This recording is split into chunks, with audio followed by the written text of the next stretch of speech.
We will begin our time together by acknowledging that we are operating out of the land that has been inhabited by Indigenous people from the very beginning. As settlers, we are grateful for the opportunity to meet here. We thank all the generations of people who have taken care of this land for thousands of years. Long before today, as we gather here, there have been Indigenous people who have been the stewards of this place. In particular, we want to acknowledge the territory of the Anishinaabe. This territory does cover the Williams Treaty and the Jane Collins land purchase. We acknowledge and deeply appreciate the historical connection to this place. We also recognize the contribution of the First Nation, Métis, Inuit, and other Indigenous peoples who have made and have helped shape and strengthen this community in particular, along with our province and our country as a whole. Today, I am honored to be introducing the beginning of a very exciting platform that is being called collaboration that is being housed through the Gravenhurst Against Poverty Committee, and it is called Building Community Compassion. It is a 5-part information series developed in response to the voice need of a greater understanding of addiction and mental health in our community. This community is the Gravenhurst and the greater area, but also all of Muskoka. The purpose of these series is to increase the capacity, reduce stigma, and aid in developing a helping community for those affected by addiction and mental health. The series aligns seamlessly with Gravenhurst Against Poverty's vision. Their vision is to be compassionate and community-based. For those of you who may have an increased curiosity to learn more about Gravenhurst Against Poverty, I strongly encourage you to get involved by visiting the GAP website, so Gravenhurst Against Poverty website, and joining our mailing list to receive any updates through our newsletter. There's also an opportunity to volunteer there and to just find out what is happening with the Gravenhurst Against Poverty projects. No, Gravenhurst Against Poverty work is to be a collaborative, community-based organization that supports people in difficulty by identifying issues and resources and providing timely solutions to the greater Gravenhurst area. And finally, with great pleasure, I get to introduce today the 2 women who are outstanding community advocates, dedicated community workers, and women who hold great passion in delivering a powerful message on poverty. So I hand the mic over today to Kelly and Sam from YWCA. Thank you so much, Desiree, and to everyone that's here. So I'm Kelly Jones, and I volunteer at the YWCA. I work for the YWCA Muskoka, where we consider ourselves a Y without borders or walls, and we support the vast majority of Muskoka. We come to you, and so it's lovely to be able to work for a flexible organization like this, and we empower young women and girls to learn to thrive. So a lot of our programming is preventative and self-building, and we focus on the fact that moms run families, and so if we can support families through empowering women and girls, then they do begin to thrive and focus on the community in different ways. So I guess we can just start sharing right into what we do at the Y. So Sam and I have the privilege of working a part of the Poverty Reduction Initiative. So the 3-pillar approach to this is Getting Ahead is a district-funded program. It's a 12 to 15 week program for individuals living in or near poverty. It's a kitchen-styled table discussion where participants get together over a meal. We always try to provide a nice, healthy meal because that's something that a lot of people don't get the choice to have. And and actually, before I really get into this, I'm going to just open up the chat forum. So if you do have questions, please feel free to type them into the chat box. I will be monitoring them and trying to answer them as best as I can. And at the end, we will also have a chat session. And you cannot see me because I had a very rough night launching our first night of circles, and I did not want to be on view today. So please be patient with just my lovely voice. Continuing on. So I actually got the privilege of becoming a Getting Ahead participant. And in doing so, I learned that it just wasn't me struggling in Muskoka for the lack of resource. I will get into my story in a little bit, but mental health was probably the first thing I had to work on, and the resources were quite limited. So this is a sort of an opportunity for these individuals to come together, rely on one another for support, having open discussion without judgment, and looking at our community and seeing, you know, why we feel the stigma, who's judging us, how can we remove feeling judged in order to start thriving. And if at the end of this, we do come up with goals, right? Clearly getting a job is a huge goal to fix your finances. But in order to get to that level, you have to make sure mental health, food, housing, there are a ton of resources that need to be in place. So we focus on all of that. When graduating from Getting Ahead, you would then get invited to Circles Muskoka. But before the Circles Muskoka happens, we also need community members to join Bridges Out of Poverty. So we ask service providers, doctors, lawyers, council members, store clerks, anybody that is a part of our community serving the public, we ask for them to attend Bridges Out of Poverty to broaden their understanding and mindset in regards to poverty, meaning looking at the lens through different eyes. And so it's a condensed version of Getting Ahead. It's a workshop that's very interactive and allows for your own biases to be set to the table, and understanding about hidden rules and how if someone grew up in generational poverty is going to be very different from how you do things. And looking at, people relying on food resources is not a horrible thing because they're also building relationships. And so there's a potential for you to have an aha moment, which is kind of funny because Getting Ahead and Bridges are part of the aha process programming. So I always like to add that in there. I like when I have ahas. And then if participants are interested in joining circles, they would become an ally. And we pair them off with one of the graduates from Getting Ahead. And this new leader from Getting Ahead is trying to lead their new life out of poverty with the assistance of the ally, meaning each week we join together and have a meal, and we work at those barriers that are keeping these individuals in place of poverty. And the allies, using their middle class or wealthy networking, they're using the different mind frames, but it's not based on changing someone more so that it is walking alongside someone. And again, being a graduate from Circles Muskoka, I can share with you the benefits of being in the program for 2 to 4 years is usually what it takes for an individual to actually obtain all the resources and confidence to become a thriving community member. And it's based on reciprocity, meaning the allies get just as much from being an ally to a leader as the leader does getting to be friends with this ally. So it's a very heartwarming program. And I can't speak for Sam, but I can feel from Sam that we're both very honored to be able to run this in South Muskoka now. So the next slide we have is based on the resources.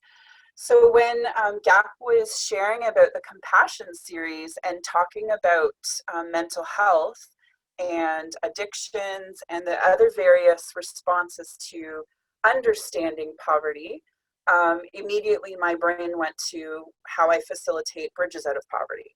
So if everyone knew this, but we all have 11 resources within ourselves that help us to thrive. And so if one starts to fall down, many will start to follow after.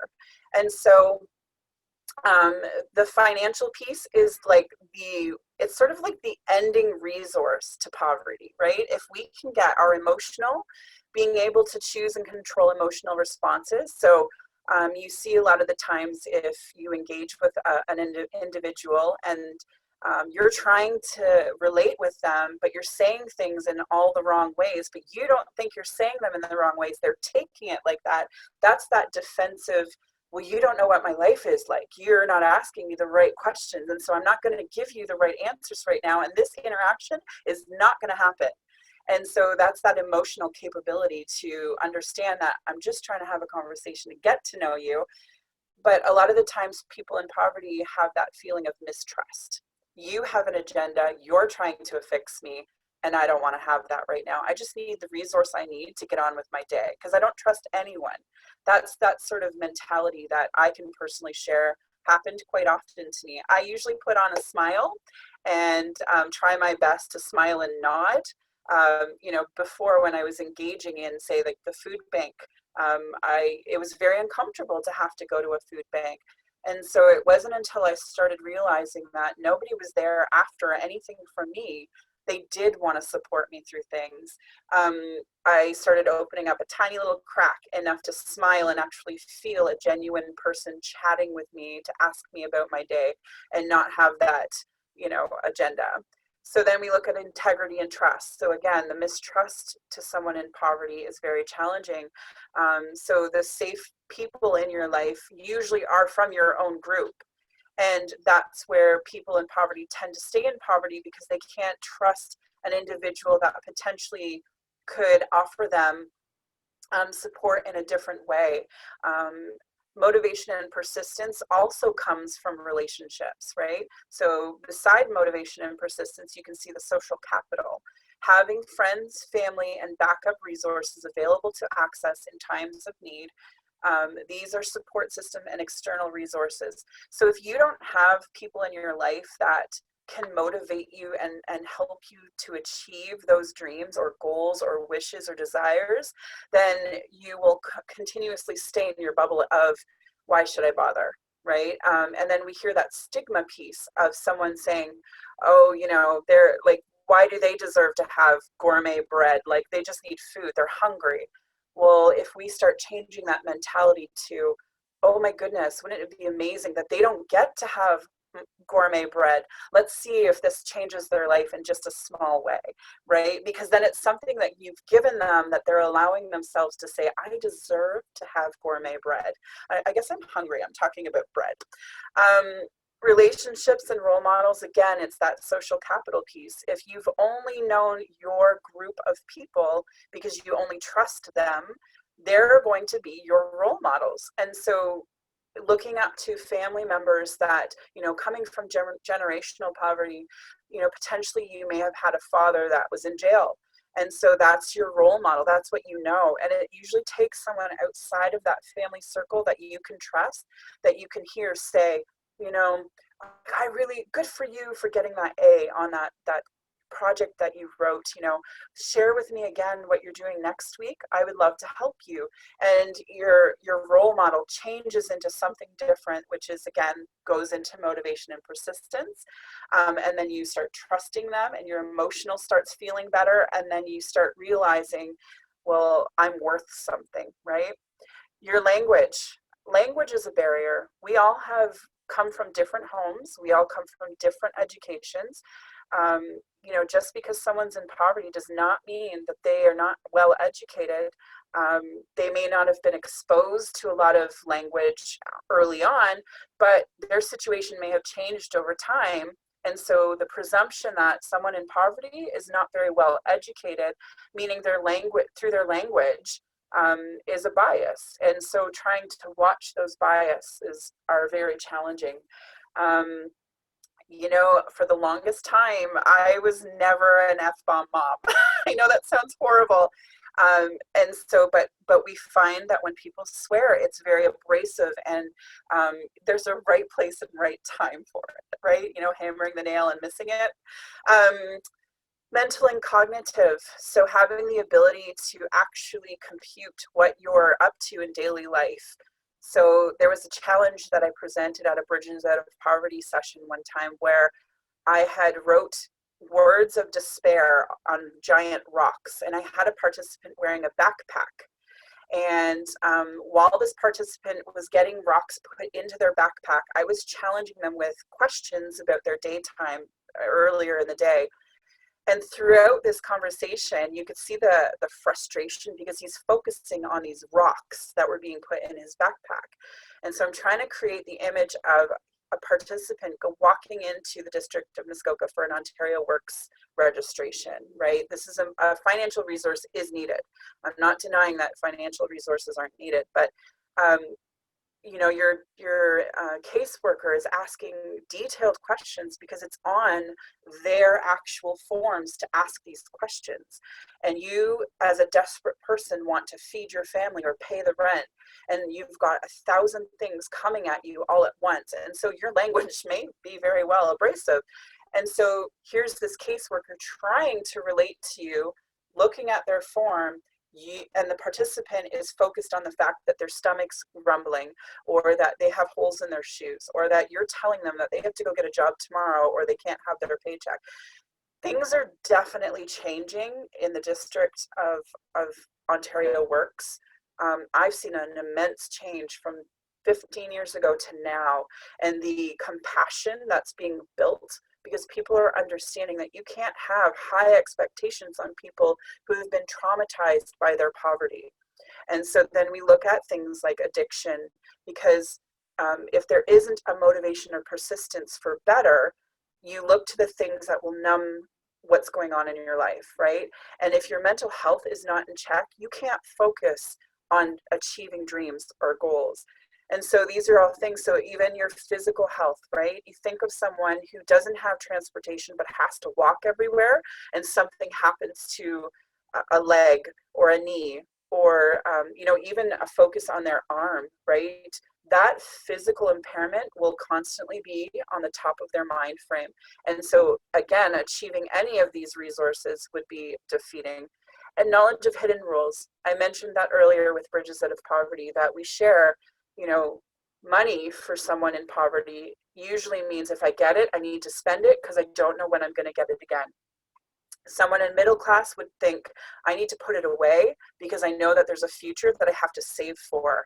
And someone in wealth may say, I need to reserve this because there's things in life that I would like to continue doing, right? So there's all these different terms for people coming across from all the economic factors. So does anyone have any questions about the resources? I don't see anyone sharing in the chat box, so continue to feel free to use that. I'm staring at it, so I can actually share a little personal story about myself growing up in poverty. So here's a couple of pictures of my family. So there you go, Joe Murphy, you can see me now. So in the first one is my older daughter, Maddie, and my youngest daughter, Faith. You know, moving into Muskoka was probably a huge challenge at first, but we're starting to find our groove. As I say that, my 18-year-old is now thinking of moving to Toronto. She is a city girl, far more than I am. And my youngest is thriving in her school. We are trying to move to Bracebridge to be a little more central to everything, because again, being in Huntsville without transportation for the longest time, I was a bubble in Huntsville. But now that I've gotten a taste of Gravenhurst and Bracebridge, I enjoy all of the communities, Kilworthy, Port Carling. I love traveling across Muskoka and discovering little gems. So the next picture is actually my youngest sister and I, and then the third picture, we never got to celebrate birthdays because my dad could never afford them.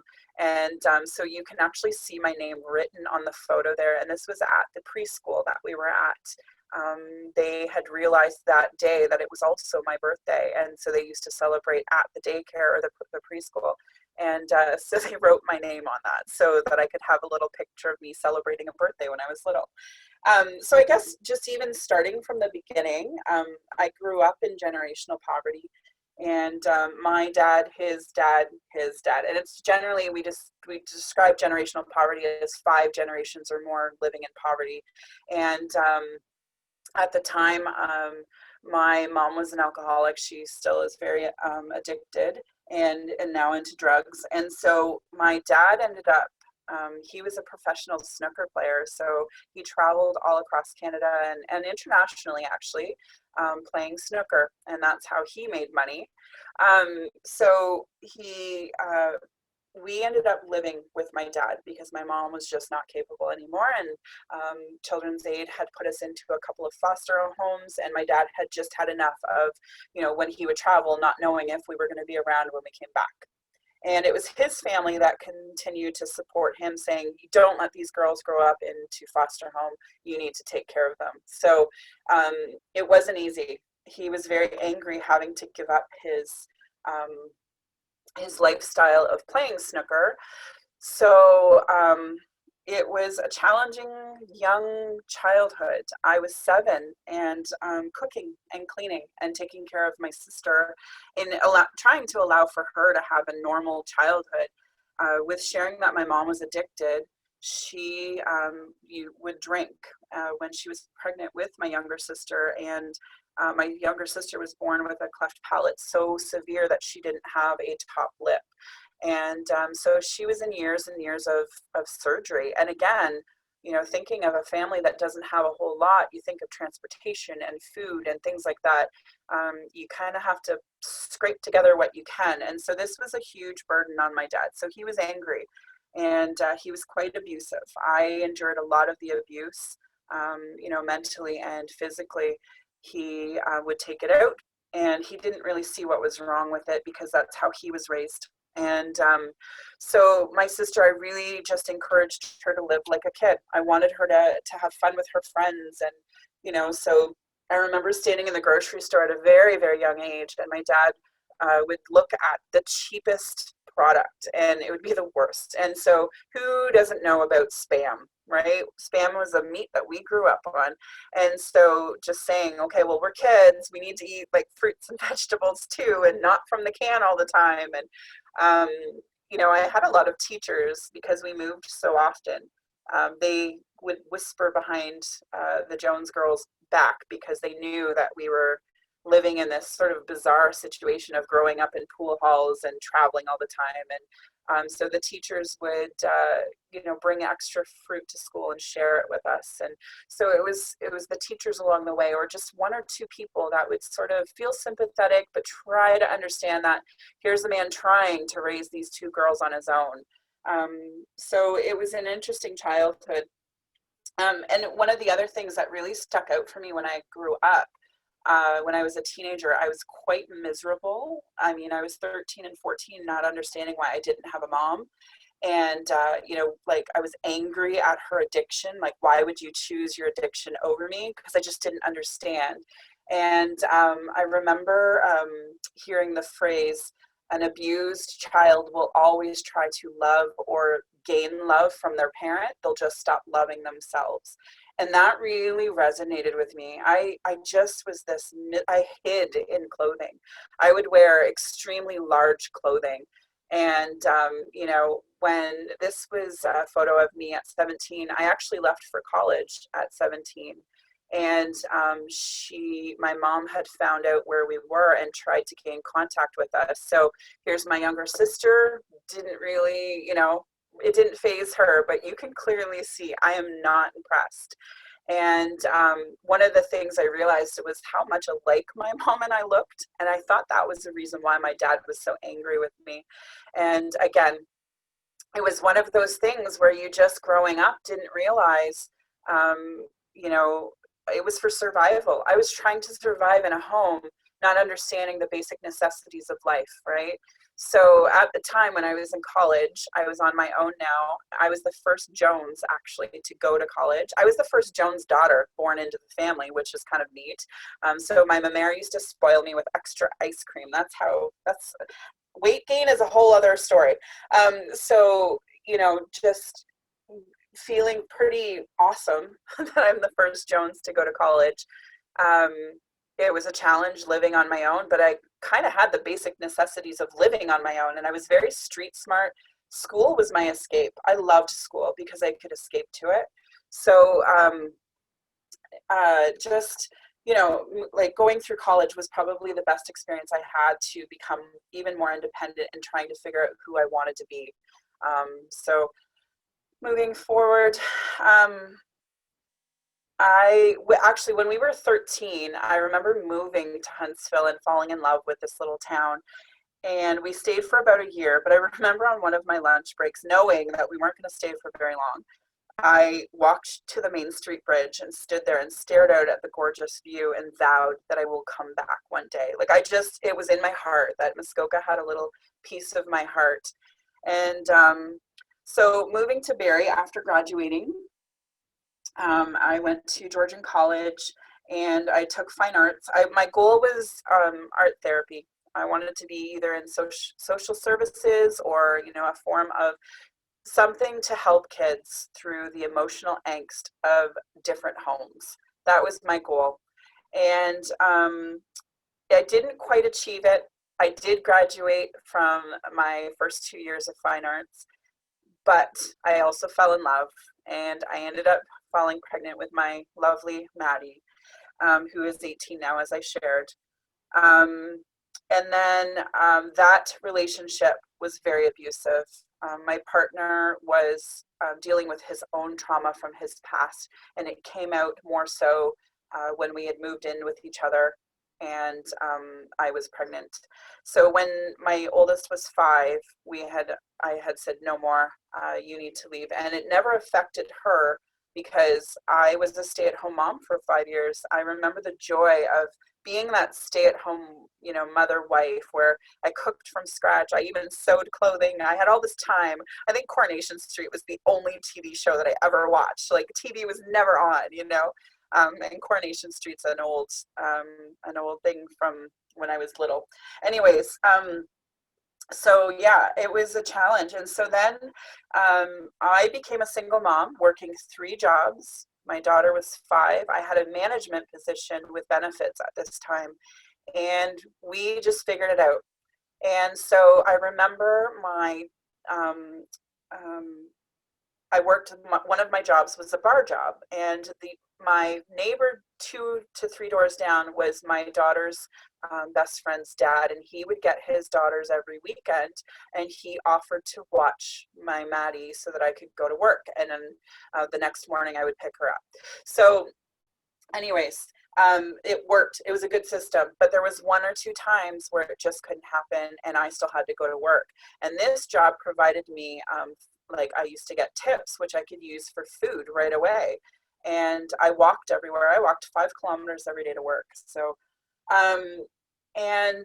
it was a really big, challenging time for me. I felt like I had it all together. I was, providing the basic necessities for my daughter. And I didn't realize behind the scenes that the stress of me not being home all the time and working was creating a lot in my daughter, that she actually ended up with a very rare disease, and it was an autoimmune deficiency called secondary HLH. And I then had met my new partner after 4 years of not dating. I was vowing no more. And after a year, we were very close. He had proposed. I said yes. Then I found out I was pregnant. And while being pregnant, my oldest daughter was diagnosed with this illness. And it was treated like cancer. So she had chemotherapy. She was in Sick Kids Hospital. We nearly lost her 3 times. It was a very challenging time to watch my oldest go through this. And all the while, my partner, his mental health was declining. And there were things that were coming out in him that I did not realize. And he was dealing with his own traumatic past. And so I remember the day that Maddie had gotten discharged, I actually went into labor with my youngest. So for 6 months, we were living in Sick Kids Hospital, where I slept on the couch beside Maddie because I was so scared that if I went home one time that I would never see her again.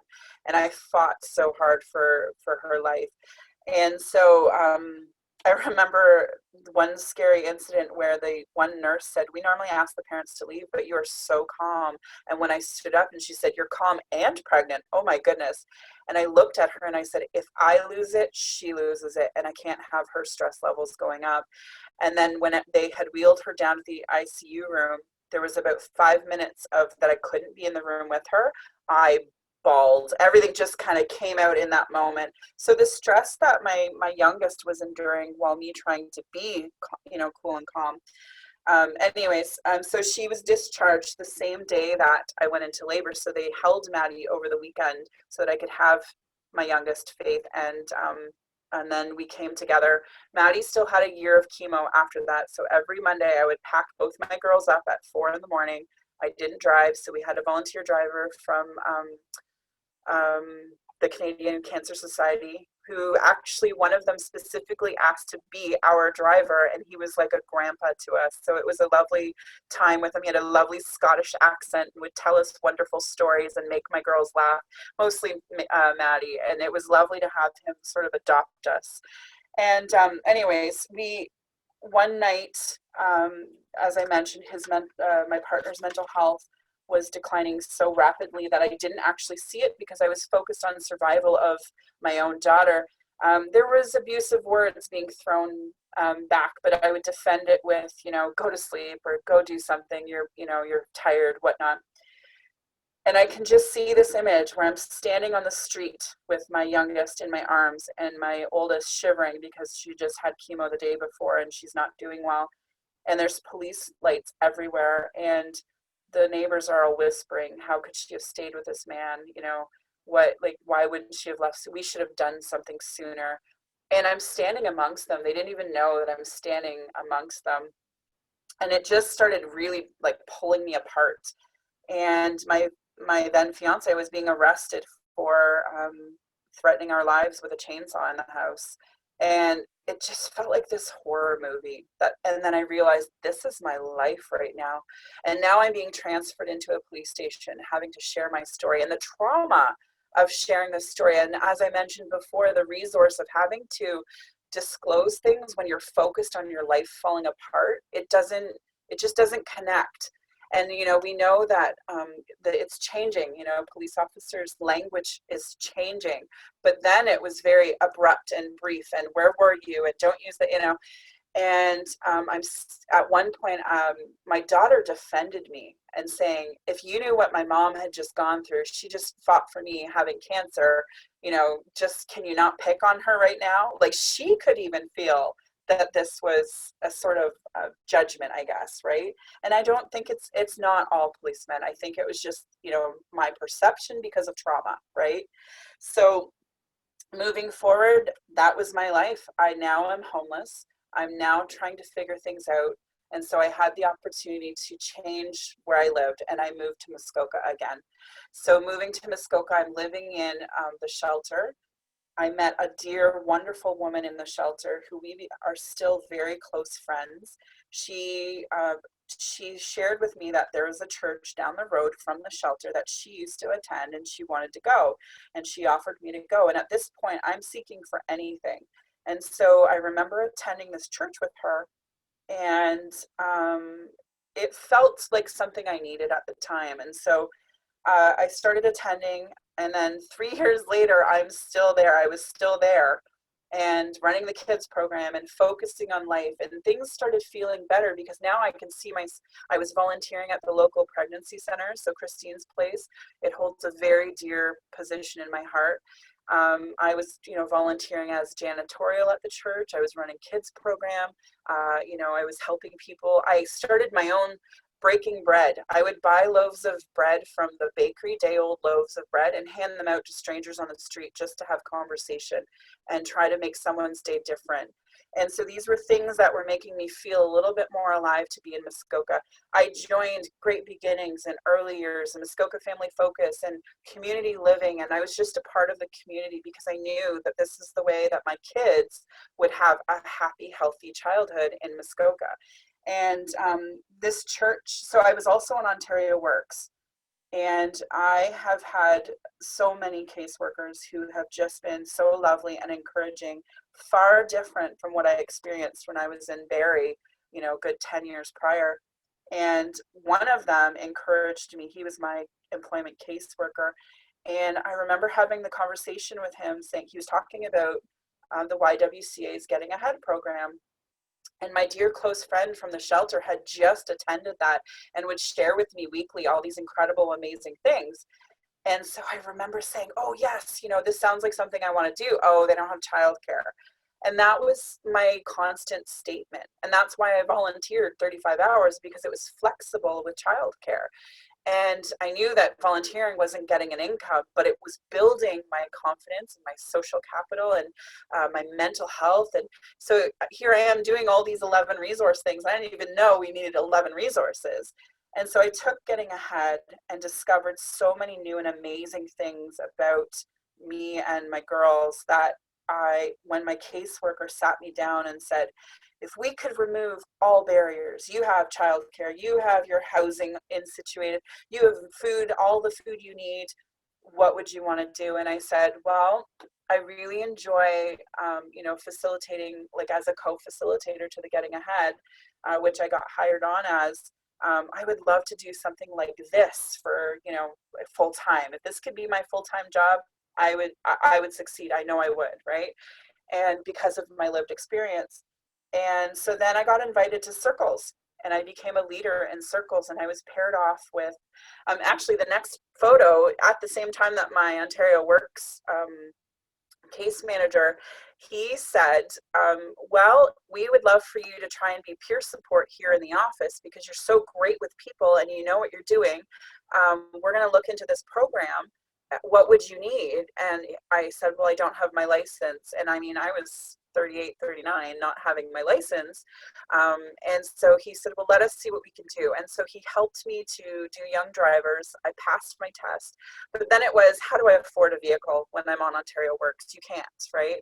So here I am still going to this church, and the pastor had gotten a car given to him. And so my very first vehicle was a 2008 Honda CR-V that I remember crying every single time I got to drive. I think I paid like $1 for it. I can't even remember because of it being a gift. And so it was just this like dream, right? It opened up a whole world of possibilities. So you can see the pure joy of me getting these keys handed over. It did open doors because being a part of Circles, we were trying to implement a program where we could help participants who couldn't afford mechanical stuff all the time. Circles, the networking piece, we ended up with the high school being able to work on these cars if needed. And again, the networking component to Circles was a support for these individuals trying to get out of poverty. And all of a sudden, the YWCA announced that they were going to be getting a grant to run Circles South Muskoka, so the Bracebridge and down, Gravenhurst, Kilworthy, anywhere that was around that area. And my one ally who really believed in me, all three of my allies believed in me, but one specifically, our nurturing moment was that I didn't have a mom growing up, and sadly she had lost her child, and that was a connecting piece. It's not that I replaced her child, but it was that sort of mothering and daughtering thing that sort of bonded us. And she believed in me so much that one night she worked on my resume. And when I handed it in to the YWCA, and I got the call back the next day to come in for an interview, and I remember my confidence just spiraling to beyond belief and realizing the resources that are needed are relationships.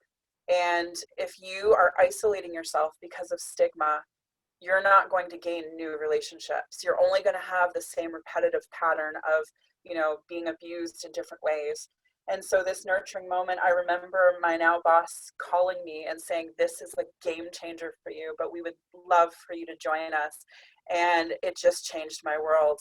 And so having the lived experience to be able to facilitate the bridges out of poverty, being able to stand in front of 200 to 300 people at any given time and share my story was not something I could do in my prior life. I had agoraphobia. I could not go outside without having a massive panic attack. And so I look at my then life to now, and Muskoka, with the lack of resources and resources, the lack just means we need to work together as a community to try and alleviate these barriers that are holding people in place, and not by judgment, but by building. And so any opportunity that any given person has to either share their story or volunteer 1 hour a week to something and change your views, it allows for so many things to open up and individuals to feel in place and the potential to dream. I'm not sure, I don't remember if I handed in any more photos. I think that was it. But yeah, so I feel like this last photo is me driving off into the future with just more hope. I'm still in a housing situation where I would like to leave my housing situation, but I cannot afford what's going on out there. And to me, that is still a barrier for many. I at least have a home that I can come home to, close my doors. It's not necessarily safe all the time because of the stuff that goes on outside of my doors. But there's so many in our community that are struggling to even just feel that sense of relief of, well, I can have a good night's sleep tonight, or I have a great meal coming. And GAP has been one of the biggest impacts for food scarcity. One of my favorite moments was with Marlene, and I'm calling her out on this because my heart felt so big this day, but there was a participant who had asked for something, and I went downstairs not knowing the protocol because I was newly, volunteering, and I asked, and she said, "Oh yeah, here you go." And I just looked at her thinking, you're not going to ask whether or not they've had this before, or do they need it, or because that just seemed to be the norm for me trying to get things. And my heart just felt so warm. I'm actually tearing up right now.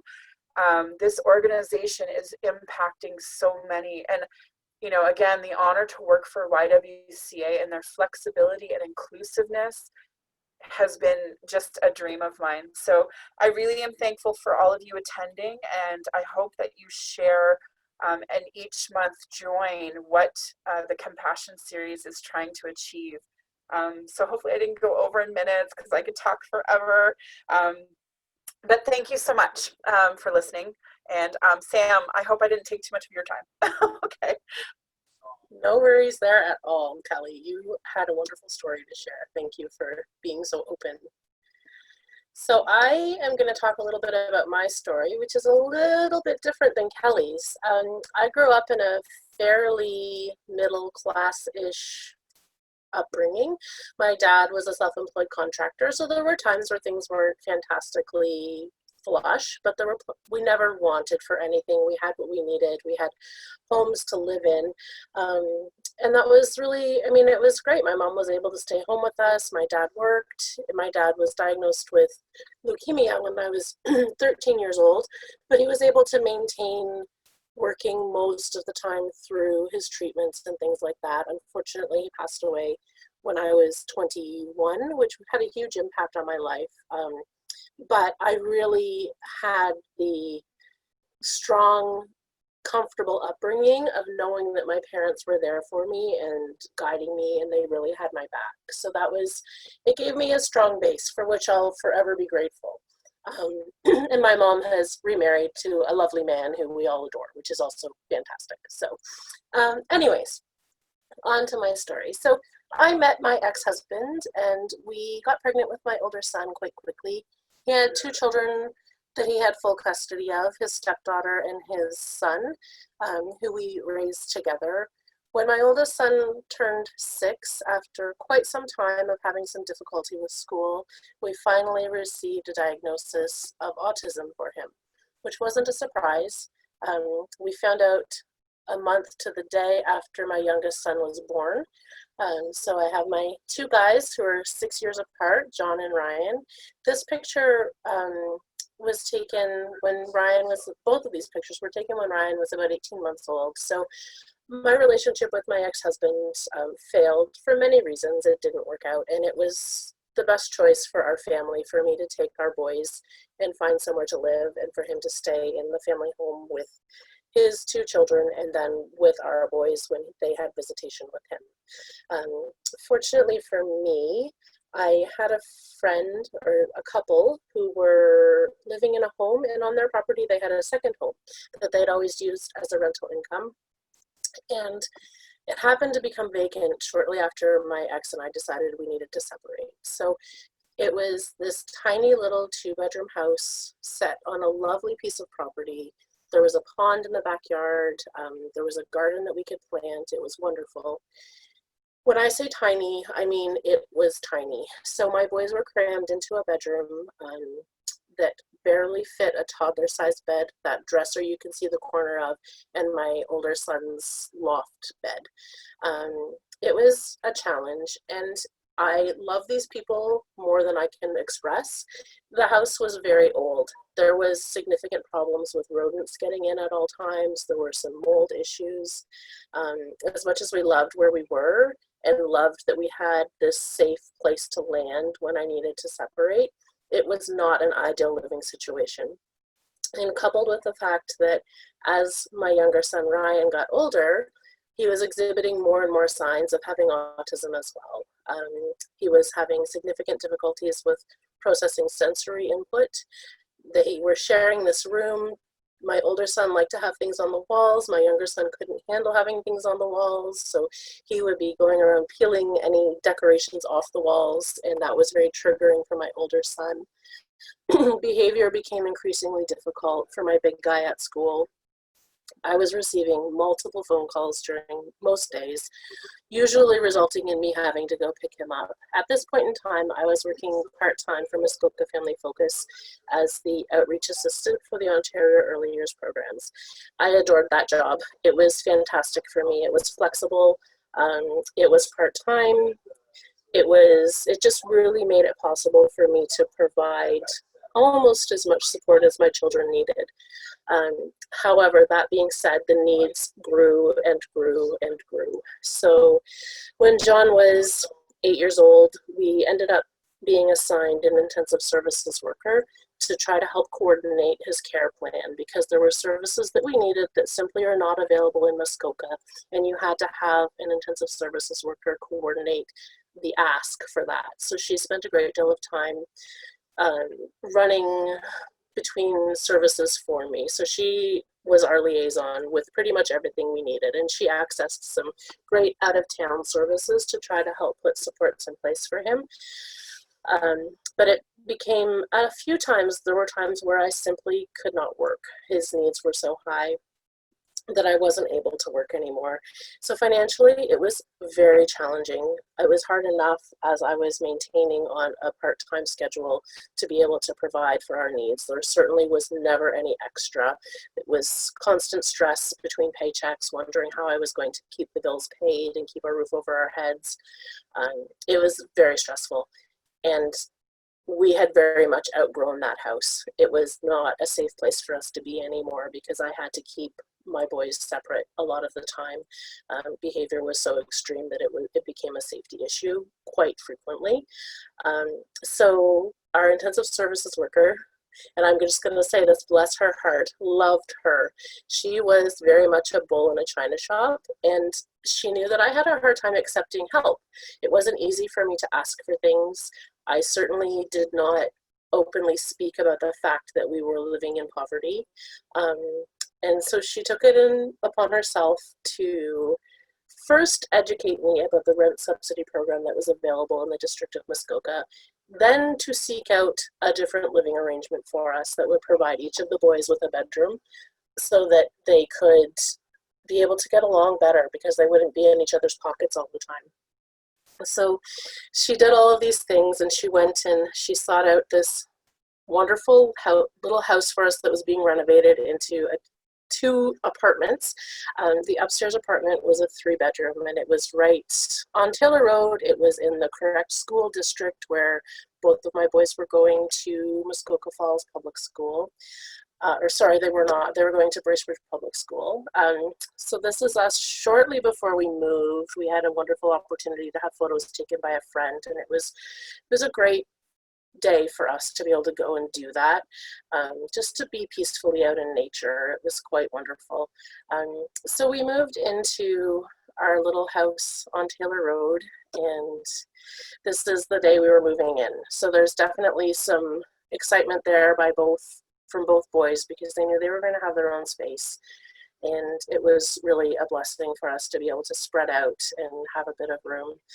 You can just see, I mean, look at their faces. They're so much happier with each other, knowing that they had their own place to go to if they needed it. It was a huge relief for us. It didn't mean that things were any easier for me, because, to be honest, behavior continued to escalate, and I had to take another leave of absence from work, but I was able to continue to manage my rent and my basic bills because I had this rent supplement, which I hadn't had before. And this particular Christmas was very difficult, and I again was very reluctant to seek out help, and our intensive services coordinator again took it upon herself to ensure that we were provided for. So she had applied to a program that was run at the Walmart here in Bracebridge, where the employees took up a donation to be able to support a local family and provide them with gifts for the children, as well as gift cards to be able to purchase food and other necessities. And that was just such a huge blessing for us. The relief that I felt was just palpable, and it was visible in the boys, because Christmas is a difficult time. I mean, for us, it really is about family, but I also didn't want them to feel different than their peers. I wanted them to, have a similar experience, but I couldn't afford to provide them with the Christmas that I felt they deserved. And it really, that was a prideful way to think, and I understand that, but I wanted them to feel content and happy in what they had. So that was a delight. She really, in so many ways, was a great teacher for me, because it was very difficult for me to admit that I needed help. And I had an eye-opening experience. So while I was receiving rent supplement, I was asked, because people knew that I had some public speaking skills. I had been doing outreach for Muskoka Family Focus for quite some time. I did parent education for Muskoka Family Focus. So I was asked by Jackie Mattice at the district if I would be willing to speak to council about my experience receiving rent supplement and what the difference that it had made for our family. And I absolutely agreed to do that. I was happy to be able to do that. And I had a service provider question me and say, I'm really surprised that you want to be that open with your experience and that you are comfortable with people knowing your situation. And I said, you've really just firmed up for me why we need to be more vocal, and people who are living the experience need to be given the opportunity to talk about the experience, because that is a very biased point of view that you have. And I don't think there needs to be any shame in the fact that I need to receive this help to be able to provide for my family. So that was a great talking point for both of us. We worked through that and managed to maintain a good relationship after the fact. But I think it was it was an aha moment for both of us, because I was more vocal in advocating for my position than I probably had ever been before. So as we got more comfortable and I was able to provide more adequately, things were looking up. I was working full-time, needs were still high, but we were juggling it. I had supports in place, we were managing. And then I had a wonderful conversation with a dear friend. So autism parents tend to stick together, and there was this mom who I had connected with through my work at Early Years who had an adopted son with autism, and this little house that you see before you was the house that she managed to purchase when her son was quite little. I believe he was 2 when they moved in there. So I had been able to be saving a little bit of money as time went on, because I was working more and I was receiving rent supplement, which helped me be able to meet our needs without dipping into this little tiny bit of savings that I had. So one day, this dear friend of mine messaged me and said, let's go for coffee. And I said, sure. And I thought we would be talking autism, because it was the beginning of the school year and we both had our own personal struggles that we were facing, trying to ensure that all of our children had the support they needed. Ryan had just been diagnosed officially with autism when he turned 6. So there was a lot that was being navigated there. But what she actually wanted to talk to me about was the fact that they were planning to move out of their little house, because they had a family of 3 now. They had grown, and they were going to be purchasing a home that had been her grandfather's. So they approached me with their asking price, what they absolutely needed to get from their home to be able to purchase the home that they wanted to move into. And I sloughed her off. I said, oh, thank you so much. I appreciate you thinking of me. And I know, I mean, obviously home ownership again is a huge goal of mine, but we're just not there. There's no way the bank is going to approve me on the income that I have with the credit issues that I've had in the past because of not having sufficient income coming in. And she encouraged me and encouraged me. So I made an appointment with the bank, and I went in and I did all the paperwork, except there were a couple of things I needed to submit, and I put it off because I was really dreading the no. So then right before Christmas in 2017, I followed up with the bank and ensured they had all the information that was needed. The lending officer called me the day before New Year's with 2 more questions, and then she called me back a little bit later in the day to tell me that I had been approved for a mortgage to buy this little home. This was such a huge milestone for our family because we did not feel rooted, despite our gratefulness for the places that we were able to find with help to live. We didn't feel rooted. We didn't feel settled. We didn't have a space that was our own. This was a huge goal, and I wanted it so badly, and finally it was happening. So as we continue through our story, we are still struggling with behavior, but we've had some big firsts. So this fridge that you see my very curious cat about to climb into, this was my first appliance that I purchased for myself. It was another huge milestone for me to be able to, oh, the fridge is broken? Okay, well, you know what? My credit is in good enough shape now, and I have enough money tucked away now that we can deal with this problem. This isn't a crisis, it's just a little blip. So we had this brand new fridge that was, I mean, it's just a fridge, but it was huge for me to know that I was able to do that and continue to provide what we needed. These are my boys, a little bigger, helping with some things around the house.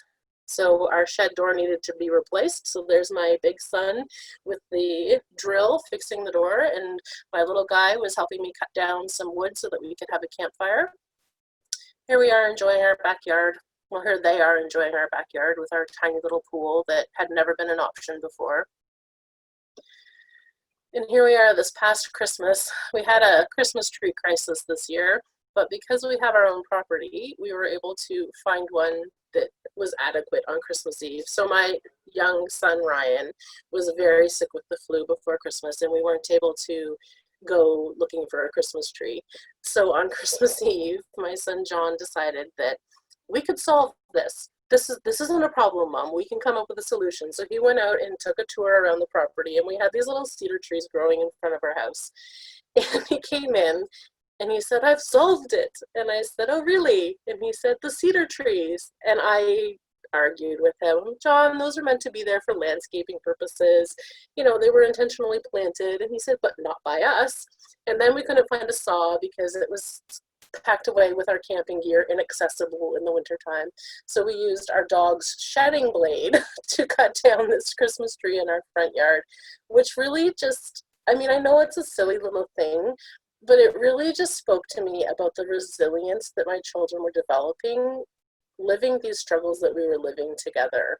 So it still warms my heart and makes me giggle when I see it, because that's our squirrel topper on our tree, because I often am told how calm I am, and I often say, yep, you know, cool as a cucumber on the outside, squirrel in traffic on the inside. So there we are with our little squirrel Christmas tree topper.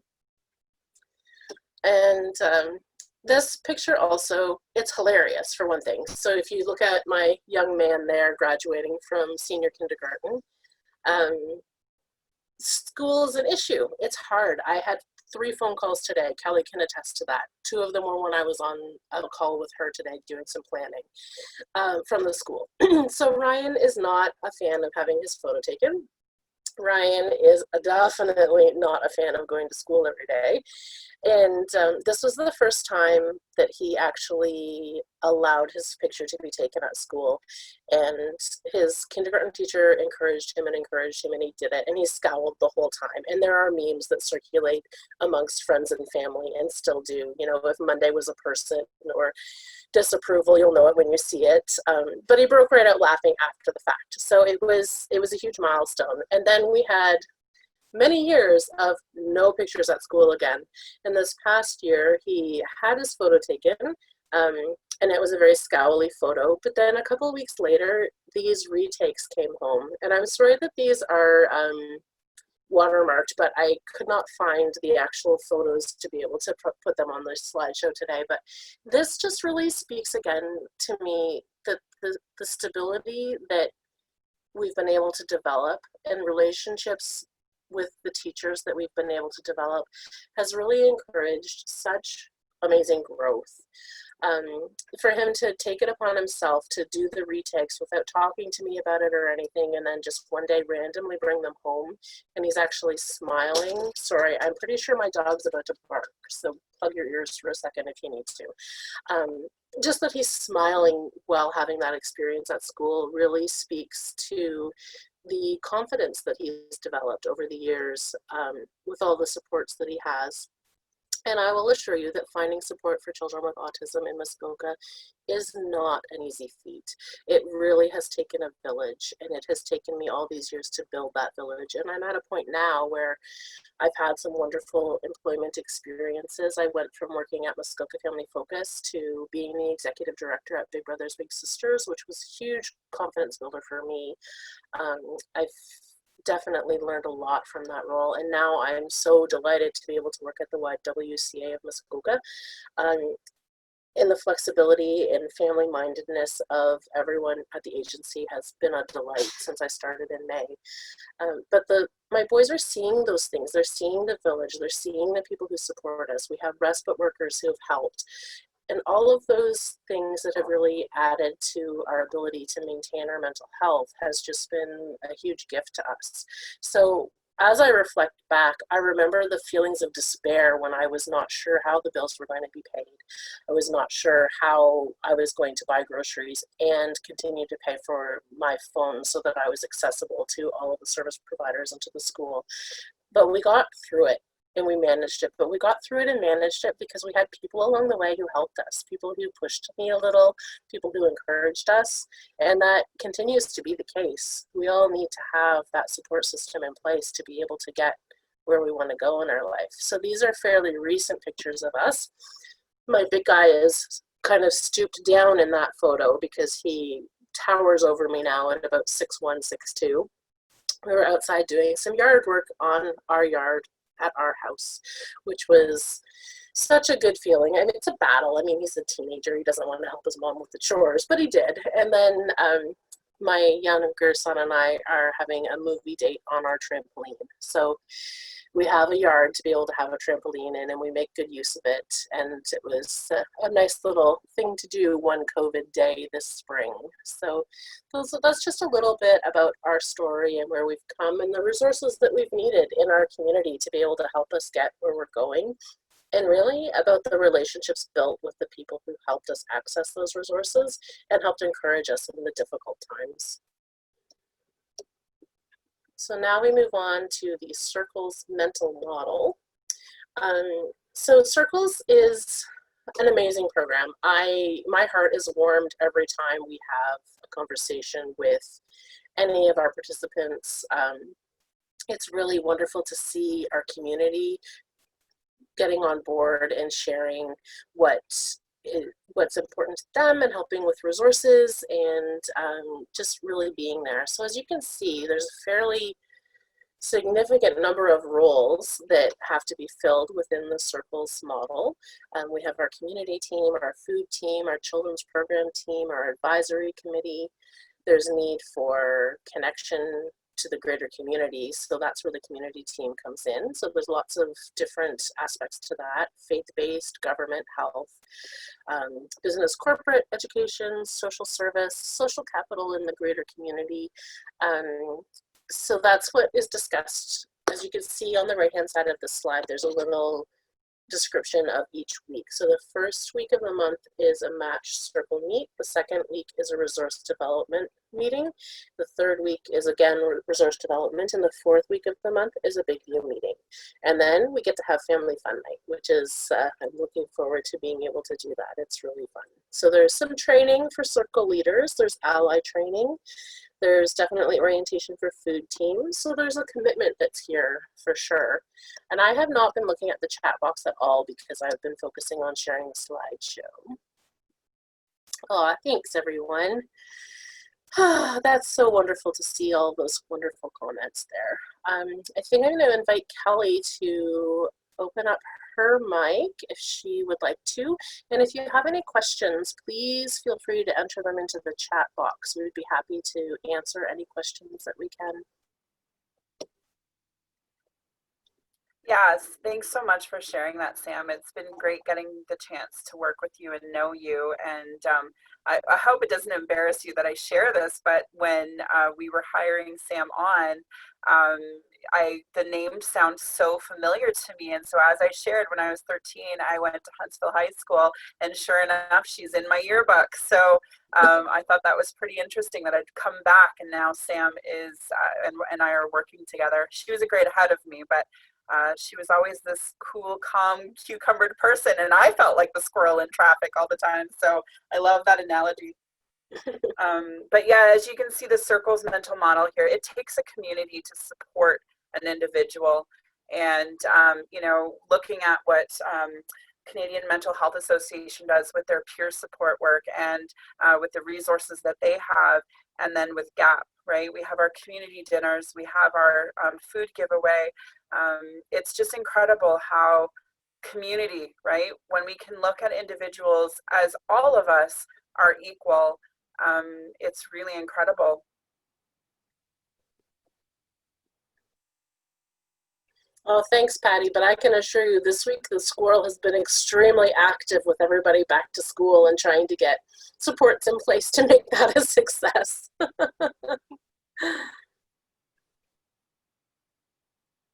Yeah, there's no question that we're not available to answer here and to share more about any of the programs that we run and to attest to what GAP is doing in our community. So both Sam and I sit on I sit on the steering committee, and Sam sits on the community team. And it really is an inner working. It's a very grassroots, organic process where there's no hierarchy. It really is, as I shared that moment with Marlene, the heart and intention behind GAP is to allow for everyone to not go hungry. And, you know, it's just an incredible place to just feel the energy and love of a community. So we thank you so much for all of your support and for being here. And, you know, Desiree doing so much for Canadian mental health, and with our new programs coming, we know that we're going to start building these resources that you will definitely see these communities just thriving. That is one of the biggest components to circles. So Desiree just shared, please ask any questions. It's a safe place to ask. That is the very first thing I suggest in our Bridges Out of Poverty, especially on the webinars, because the chat box, right? No one is here to judge any comment or any question. It's a learning place. And in order to learn and grow, we feel safe, right? Having the ability and confidence to say, this feels weird. Can you share with me a little bit more? You grow, right? So yeah, please, no question is not a question I can answer unless it's not appropriate, which I don't know. I put my foot in my mouth all the time, so. And yeah. I'm happy to answer any of the inappropriate type questions. So there are no inappropriate, there are no silly questions. Ask away. This is That's a place right. for us to work through the questions. Just know that this whole series was put together so that there was a safe place to ask questions you may feel awkward asking in public or in larger groups. The idea of this is to reduce the stigma, and the only way we can do that is by being honest and genuine with each other, with what's going on, you know, in our heads. So Kelly, myself, and Sam are capable and happy to answer. Great Hannah just asked the question about supporting someone who struggles, or it takes a community to support. So, Hannah, the idea of community support is building the relationship, right? We can't just tell someone, you know, you're really struggling there. You should, when you start using the word you should, you've automatically assumed that you're better than. And that is a huge component to making someone feel unworthy of. And so when we can say things like, is there anything I can do to help? You know, that's okay. That's a safe space to offer. And yeah, they may say, no, I'm good. And yes, that may be their pride, or B, that might be the, you know, the shame and the guilt because they don't want you to help, because then you're going to start finding out way more than they want you to allow to know. So the more that you do it, the more trust you start to build, then that's when you might have that little opportunity where someone would say, you know what, you had offered to do this the other day. Is that still on the table? Or, you know, gestures of just bringing a coffee to someone that you like, just even as simple as a crossing guard standing on the street. We know it's their job. We know they get paid for that, but we don't know the behind story, right? We don't know how they live. But I frequently will just offer a coffee or a hot chocolate to a crossing guard, and I'm building a relationship with that person. So, you know, it's just those small acts. Well, then that now crossing guard waves to me. That is an opening for me to potentially stand there next time and have a 10-minute conversation to find out who she is. So that's the opportunity for an individual. Over time, there's programs that you'll know about that you could say to an individual, hey, you were mentioning that, you know, you were struggling with these things. I just heard about this incredible program. Would you like me to get you the number?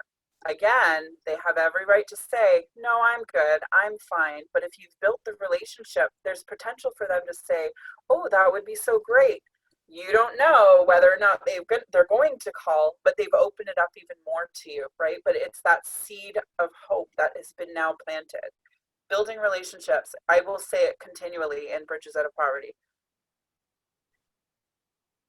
Patty, yes, to answer your question, my boy's dad is still involved in their lives, but because of his own mental health concerns, he isn't typically particularly able to help with a lot of the case management, we'll call it, of juggling school meetings and accessing services and things like that. So he is still involved, but kind of in a reduced capacity, although they do get to see him for visits maybe once a week. And Amy, you're mentioning about generational poverty. And so I think I mentioned the model for circles is 2 to 4 years is what it takes to change the habits that are generated by your family, the hidden rules, and all of those components that have shaped you. So as I mentioned, that hidden rule of money was to spend it. That's the immediate mindset because you don't know when you're getting more, right? And so over time, again, if you build the relationship with someone, so I can actually attest to this. So not having an income source, you know, for a long period of my time, my dad never knew really what to do with money other than spend it, right? Survival. So I was never taught about finances, and that's why I'm a huge advocate for finances being taught in school, at least, you know, the simplistics of it, and then offering a bigger, you know, high school course that you can learn from. But when I got this job, so we have a couple of allies in our group that are financial planners. We have one that works for the town of Gravenhurst. He sits on the budget, like the budget accountant. I want to say accountant. And I've actually had conversations with our own accountant at the YWCA because it's a safe space for me to say, well, if I have this much money and what is this investment? And so I'm actually curious about saving for the future now because I get it. Like I'm understanding it, that I have a continual paycheck and it's not forever. You know, they have that saying, everyone is just one paycheck away from losing their income source. And if we look at COVID, you know, so many people had to jump on board with CERB. And so, you know, the Canadian Emergency Response Benefit. And so it's that mindset over time. It takes time, and patience is probably the best gift you can give anyone, right? When we can stop doing that should word or the writing reflex, these are all things that if you attend one of our Bridges Out of Poverty, we get to share in depth too. But that writing reflex, I'm pretty sure if I asked all of these panelists who likes to fix things that are broken right away, but when someone's broken, they need time to heal. And if that time means you saying hi every day for 3 months, you can't really put a limit on it, but I'm just sort of using it as a guideline. 3 months of just waving at them. Then the next 2 months, you actually get to say hi. Then the next, 3 months after that, you're having a 5-minute conversation. Then the next, it's slow based on the individual and either their trauma or their willingness to want, right? Once they have that motivation in them, things start changing. And so financially, if you didn't know about it prior to, then you don't have that habit to get to it. So yeah, I actually I felt like a big girl when I got life insurance for the first time, realizing, oh, that's important. I have 2 daughters. And then all of a sudden now I have an RESP for them because I'm not on Ontario Works anymore because there's limitations to how much you can save when you're on Ontario Works. And then in housing, I'm not on supplement housing anymore because my income is so great. I'm kind of on that cliff where, my income's this big and I'm not eligible for these benefits, but I'm sort of not big enough to move out of my situation. And so it's challenging, right? People are all faced with different things. But information and knowledge is a want and a desire. And so when you build the relationship, you're planting those seeds for someone to say, that's right. What is an RESP and how does it benefit my daughter or my son? Or retirement, what's that, right? Oh, I plan on marrying a billionaire. No, we start learning as we grow, right? I don't know if that helped answer your question, Amy. I have in the Q&A, it's Desiree, I'll just read it out loud. How were your experiences dealing with our healthcare system? Was there a difference from how you were treated in Toronto versus Muskoka? So this is to Sam and Kelly. Sam, I lived in, the one place that I could actually remember would be Barrie. Healthcare system wise, yeah. Oh, when I was in Toronto, right. I was in Sick Kids. I apologize. So I think because Sick Kids was focused mostly on my daughter, one of the things I could remember was one of the medications that my daughter had to be on was about $1,500 a month. And I had just gone on mat leave and I just left my job with benefits because I was now attending to my sick daughter. And I panicked. I thought, there is no way that I can afford this, but it needs to be afforded. It's survival. So there were a couple of nurses that were a little bit abrupt with answering of help. But I remember one specific doctor, I will never forget this doctor. She had a lovely, thick Irish accent and gorgeous black curly hair. And I just remember her taking me aside and we had a conversation about peanut butter. I don't know, because they didn't have peanut butter in Ireland when she was a kid. And she pulled me aside and said, I want you to go see this woman. She's in our hospital. And then you will, she will help you navigate the financial component to all of this. And just know that you're going to get through this and that there's no way that your daughter is not going to go without. And I think that's what made me realize that everybody's different and how they handle stress and how they handle, different people.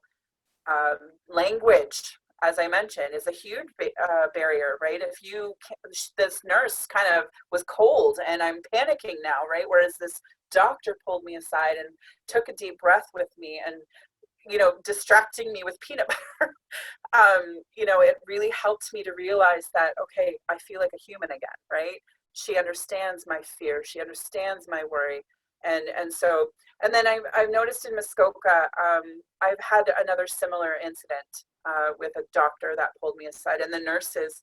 There was a couple that would keep coming in and checking in on my little girl, and would offer smiles and popsicles, and just sort of try to spend like 2 to 3 minutes just navigating a conversation because they could see fear on my face. I think it's just different with everybody. We can't all have that same experience based on, but I think it's changing. I really do. I feel like Bridges Out of Poverty, that mentality of let's look at this differently, right? We're all human. We all deserve some compassion. But again, this series is for that. I'm not sure if that answered my part of it, Sam. I don't know if you've had any experiences in any different hospitals. Yeah, so for sure I do, because all autism services are first accessed through medical services. Well, not all. We did have some interventions previous to diagnosis, but diagnosis comes through medical services. So even to be able to access a pediatrician, I was having a conversation with a friend of mine, and they happen to live in Mississauga, and she was shocked to learn that pediatricians aren't just something that children have in Muskoka, and that we had to be on a wait list to be able to access a pediatrician. So we had a 6-month wait before we had an opportunity to even see a pediatrician to begin any sort of process for diagnosis, which was good information for me to have, because when I started to see the warning signs in my younger son, I accessed a referral immediately. I advocated strongly and was given a referral to a pediatrician fairly quickly, so that we could get that service in place. However, interestingly enough, because we have no pediatricians in Muskoka, they're not familiar with the services that are available in Muskoka for children with autism. So there's been many conversations, and I'm very fond of our pediatrician. He's great. We've grown well together. There have been many conversations where I've educated him about what's available, or he'll be excited to be able to tell me something that's available, and I'll say, oh yeah, I told you about that the last time we were here. So I just think there's definitely a difference in service available from area to area, and I believe Desiree has something that she can add to this as well. Yeah, Sam, I just wanted to also add, I think the biggest challenge that families face is the need for transportation. So I think when we talk about medical access in Muskoka, we don't always have the ability to have public transit or chips for taxis or those type of transportation needs that are crucial to seeking any type of medical care. And especially, in this case, we're talking about pediatrics. My family also deals with sick kids in a pediatric clinic in Aurelia. And thank goodness we have a car and we can afford gas and we can get there. But for many families, that is not the case. And so I think the biggest difference is accessibility as well. So not just in the lack maybe of accessible services in Muskoka, but how do people actually get to these services is a challenge. In Muskoka, this is a Gravenhurst focus group, and many of our services are Huntsville or Bracebridge. And so how do the participants of those programs get to those places? So I think that's another piece of our medical service that needs to be readdressed and looked at. Absolutely. So sorry. Sorry, I was just going to add quickly to the transportation piece. So we realized in all of our programming that was a barrier for people to attend any of our programs to better themselves. So that seems to be something we ask for in the grants, our transportation budget. And so we are able to either provide kilometers to help with gas and wear and tear on the car, or we provide volunteer drivers and things like that. And so I think that's something that our community definitely needs. As I shared before, without driving for 5 years, I was bubbled in Huntsville and very limited on exploring anywhere else, let alone getting to my appointments. I used to walk at least 20,000 steps a day. It was over 3 to 4 hours of walking I did just to get to my appointments. So it is a definite huge barrier is transportation, especially being vast the way Muskoka is built, right?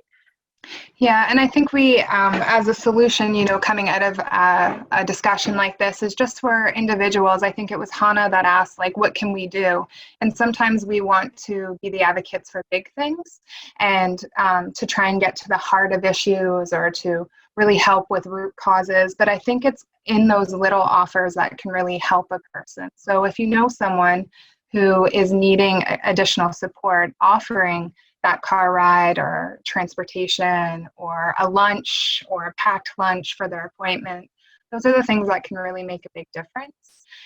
If you're here and you're someone who runs a business or a program, it's important to think about the transportation costs for your participants, or your clients, or your patients. And really, I think the big thing is understanding that you may not know who has transportation difficulties. So I think it really needs to become part of our intake processes and in those initial discussions with our patrons or our participants to ensure that they can get there with comfort is really important. So I'm looking at the time, we have about 3 minutes left. I'm not sure if any participants who joined in have any final questions for Samantha or Kelly, or regarding Gravenhurst Against Poverty, but this would be your time. In closing, I just want to really thank Samantha and Kelly for being willing to launch this series for the Gravenhurst Against Poverty organization, and really supporting and spearheading and helping us formulate today's presentation. So thank you very much to both of you for being present and working with us as we go forward. Many of you will get emails in the coming days with a survey just asking you for more information and feedback from what you would like to see and what you liked about today's presentation and future presentations. Our next presentation will be in October, and you will see the flyers go out for that. It will be in our newsletter, so the Gravenhurst Against Poverty newsletter. It will be on the Facebook, and you will see it, and it is on addiction. So it will be Bridging the Gap for Addiction. And the one after that is Busting Any Stigmas Around Mental Illness. So keep informed, stay connected to Gravenhurst Against Poverty. And once again, thank you to Samantha and Kelly. And thank you to Jerry for hosting today. Yes, Jerry, thank you for putting up with all of our mixed meeting schedules and vast questions.